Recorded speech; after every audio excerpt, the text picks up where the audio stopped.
Ndabasuhuje mwese mukurikiye Intambwe TV, nizere ko mukomeje kugubwa neza, kora subscribe, likinga video, comment ni ingenzi cyane, share kabisa ihana muri bagenzi bawe, ubasharinga ino video nziza yuje ubwenge. Kuba rero warahisemo gukurikira Intambwe TV, ni intambwe ya mbere y'ubuzima wanje gutera, kubera ko hari byinshi izakugezaho, kandi n'uyu munsi hano nahanga ikaba ibikugezaho byiza cyane, bizagufasha mu buzima bwawe bwa buri munsi. Rero uno munsi tugiye kukubwira uburyo bwiza bwo kuba umugabo yarongoramo neza. Abagabo nabo rero bagiye bagaragarwaho ko batazi kurongora neza, nubwo bajya bakunda kugaragarwaho no gutunga intoki n'abagore babo, ngo abagore bacu ngo ntabwo bazi kubikora neza, ngo ntabwo bazi kwirekura, ariko n'abagabo nabo dufite amakuru y'uko batazi kwirekura. Uyu munsi aha rero niwe tugiye kugarukaho cyane cyane, niwumva tuvuze ku bagabo cyane ntibigutere impungenge, ahubwo wumve yuko hari byinshi nabo baba badakoze neza, aribyo tuba turi kugira ngo dukosore. Mugabo rero niba ugiye gukora imibonano mpuzabitsina, ikintu cya mbere banza umenye niba igitsina cyawe gifite umurego uhagije, kandi banza umenye niba wamaze kugira gutegurwa n'umugore wawe. Abagore namwe rero mwumvireho, ntabwo abagabo ari bo bonyine bategura abagore, ahubwo n'abagore bagomba gutegura abagabo babo kugira ngo ibintu bigende neza. Wakibaza uti ese umugabo wanjye namutegura mukora hehe? Umugabo mukora ku mako y'ibere, harimo abagabo benshi bakora ku mako y'ibere, ugasanga bahise bajya muri mudu cyane. Ikindi kandi ntabwo ukwiriye gutinya igitsina cy'umugabo wawe, uba ugomba kugikoraho.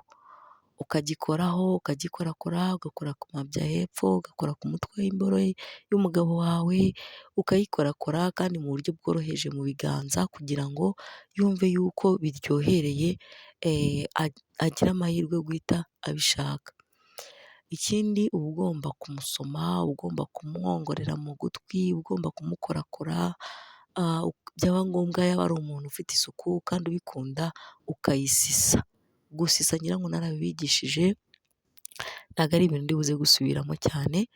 Iyo umaze kuyisisa rero ukayimanuka, ukajya ku mabya ukayarya, ukamanuka ku mutwe w'imboro ukayirya, ukayinyunya, biba ari sawa cyane, bituma umugabo yumva yuko ari muri mudu nziza kandi iryoshye. Ubwo rero abantu mudukunda, abantu mudukurikira, ntabwo twifuza yuko mwagira ikizinga cyangwa se impungenge ku mutima, ahubwo mukwiye kumenya ko byanga byakunda, ibyiza biri imbere, sibyo? Ibyiza biri imbere, ibyiza birahari, nta mpamvu yo kugira ngo buri muntu wese atekereze ko agomba kurongora uko yishakiye. Wapi, duhora tubibigisha tubabwira gutya na gutya. So rero nizere ko mubyumva kandi iyi video iri buze kubashimisha. Ni ukuvuga ngo rero wa mugabo we, iyo umaze kubona yuko igitsina cyawe cyafashe umurego, cyahagaze neza, nta kibazo na kimwe gihari, utangira kurongora. Utangira kurongora gute rero? Iyo ari umugore ugira amavangingo menshi, urabanza ukayakubitaho hejuru utarayishyiramo, kubera ko hari uburyo umuntu agira amavangingo menshi ku buryo ushobora kujya mu byo kubanza gucumita, wanakumva arabangamiwe mu kiziba cy'inda. First rero iyo ubizi neza, urabanza ugafata imboro yawe ukabanza ugasa nk'ukubitaho hejuru, hanyuma noneho yasohoka bigatuma n'igitsina cyoroha cyane, noneho warangiza ukaza gusunikamo imbere mu gituba imbere cy'umugore wawe, wamara kuyishyiramo ukacumita. Kandi iyo urimo uracumita habamo kondisiyo yo gukoresha imbaraga. Ntabwo uba ukwiriye gucumita umeze nk'aho nta mugongo ufite, oya, uba ukwiriye gucumita umeze nk'aho ufite umugongo kabisa, ukakimanukira ku buryo nyine nawe ubyumva yuko wabikoze neza. Noneho warangiza ugakora uko ushoboye ku buryo uri buze gukoza mu byumba byose, ibyumba byose. Wa muntu we, iyo tuvuga ibyumba byose ntabwo tuba tukubwiye ujye muri korodoro gusa cyangwa muri salo gusa, umere nk'aho bahakuzirikiye. Hariho abagabo wagira ngo niba babizi ko binabaho, narababwiye inshuro nyinshi, imyaka ibaye myinshi mbabwira ko igitsina cy'umugore kigira ibyumba. Ubwo rero uzakora uko ushoboye uyishyiremo, ushyire muri ibyo byumba byose ubikozemo. Numara kubikozamo, bizagufasha kuba wagira gute, wanyurwa, sibyo? N'umugore wawe azanyurwa. Numara kubikozamo uzabyumva neza neza ko igitsina cyarese cy'umugore wawe, ukuremo unyaze, unyaze uzungurize inyuma amavangingo aze, numara kubona amavangingo ari maza uzarekera aho kunyaza wongere usubizemo imbere, kandi iyo usubizamo imbere uba ugomba gucumita, unamuganiriza cyangwa se unamukorakora cyangwa unamukubita udushyi two ku kibuno, nabibabwiye twa dushyi two ku kibuno dutuma umugore yumva yuko muri kumwe, ariko nujya mu byawe ukajya kwiyicumitira gusa umeze nk'udahari, madamu nawe akibera nk'udahari, ntabwo ibyo bintu bizaryoha.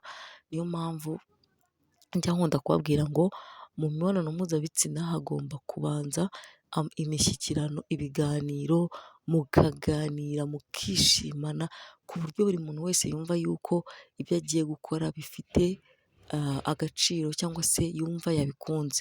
Nta mpamvu rero kugira ngo ujye ukora ibintu usa nkaho urimo wihatiriza mu bwonko, ntabwo aba ari sawa, uba ugomba kugerageza uburyo ki uri bumurongore kandi akishima.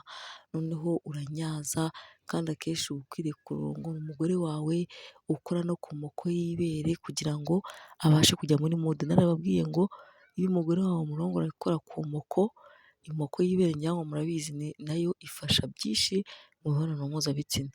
Rero iyo urimo uyikoraho bituma umugore yumva biryoshye, yumva bimeze neza, akaba byamutera kuba yarangiza vuba bitakugoye. Ibyo byose rero nababwira yuko mukwiriye kwiga tekinike, kandi tekinike ishobora kuba yagufasha kuba wagira gute, wageza kure umugore wawe mu byishimo.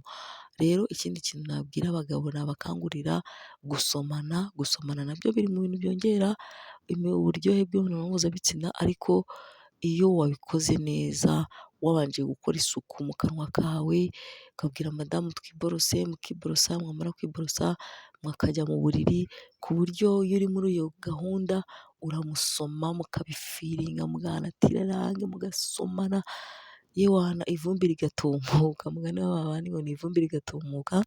Ibyo rero biri mu bintu bishobora kuba byamufasha kuba yanyurwa cyangwa se yanezerwa, akaba yagera ku byishimo byiwe bimworoheye, cyane ko n'umugabo nawe aba yumva yagera ku byishimo byiwe bimworoheye. Ibyo rero nutabikora, hariho abantu bazabikora kandi bakagutwara umutima nk'umukunzi wawe. Ibyo rero niyo mpamvu tuba tugira ngo tubibigishe, tubabe hafi, tubereke ko ibintu byose bishoboka kandi byakunda, ariko nugira amahirwe uzabikurikiza, nutanayagira nyine ubwo ni uko tuzabyakira aho bizaba bigize gute, aho bizaba bigeze. Gusa twebwe ikintu tuba twifuza ni uko tuguhwitura tukagukora ku maso, hariho abantu nyine baba bameze nk'aho badahari, cyangwa se nubwo waba uhari ariko ukamera nk'aho wibagiwe ikintu runaka. Twebwe ikintu dushinzwe ni ukugira ngo tugufashe, tukugarure muri mudu, tukugarure mu myumvire yawe, mu myumvire ihinduke, umere neza, wumve yuko uri sitebo, noneho ujye gutangira akazi kawe neza nta nkomyi, nta ngingimira. Ibyo rero bikorere sabusikarayibu, layikinga videwo, komenti, hanyuma tujye tubana gatanu ku kandi.